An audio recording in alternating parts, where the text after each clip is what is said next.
اخوان السلام عليكم. اللي يعرفني يعرفني واللي ما يعرف انا اعرفه بنفسي. انا حسين عسكري مدير عام دار الصالح العراقي. والى كل الاخوان وكل الشرفاء اللي يطالبون في تنفيذ احكام الاعدام بحق المجرمين اللي قتلوا شعبنا والان قامعين في سجون دار الصالح العراقيه. بهذه الوضعيه لا يمكن لنا تنفيذ احكام الاعدام بهذه الكيفيه، بهذه القوانين الموجوده المعقله وهذه الاليات الموجوده، لا يمكن لنا تنفيذ احكام الاعدام. وكل الاخوان يعني انا كل الامتنان والحب والاحترام والتقدير لهم اللي جاي يطالبون في تنفيذ احكام الاعدام، بكونه يعني هذا القصاص العادل وهذا الرادع الاكبر لمرتكبين هذه الجرائم بحق الشعب العراقي.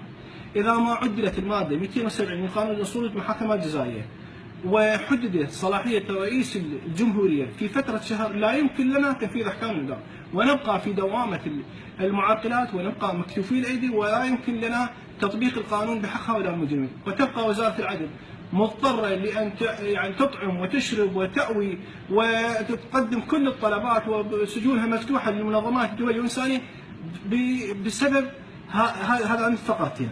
إذا ما عدنا ذل الفقرتين إخوان، كونوا واعين، وكونوا يعني خلي مطالبكم تصير مؤثرة، خلي الآخرين يفهمون، لا يتهمون بالجهل، لا يتهمون قواعد الآن اللي محروقة قلوبها الناس اللي تأذت واللي انفجعت بهذه المصيبة، لا يتهمون بالجهل ويظلون يسوقون في كلامكم، وما راح نوصل الى نتيجه. اذا ما ضغطنا على البرلمان في تعديل قانون اصول المحاكمه الجزائيه في الماده 270 كما الان باقي القوانين الموجوده، وزاره العدل باشرت وبالدوره السابقه من الدوره السابقه والى الان عازمه على تعديل وعلى تنفيذ احكام الاعدام، لكن هذه الماده بصراحه هي الماده الوحيده المعرقله والارهابيين جاي يستفيدون من عندها وجاي يعملون على تعطيل وايقاف تنفيذ احكام الاعدام بهذه الماده. وكذلك موضوع رئاسه الجمهوريه، اذا ما حددت، اقترحنا كوزاره عدل على ان تحدد صلاحيه رئيس الجمهوريه في المصادق على مراسيم الجمهوريه بفتره شهر، بعد فتره الشهر يصبح مصادق على الحكم بحكم القانون.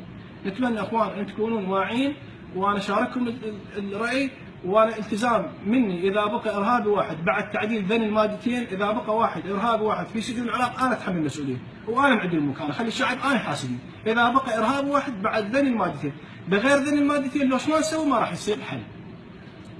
بارك الله فيك استاذ، شكرا.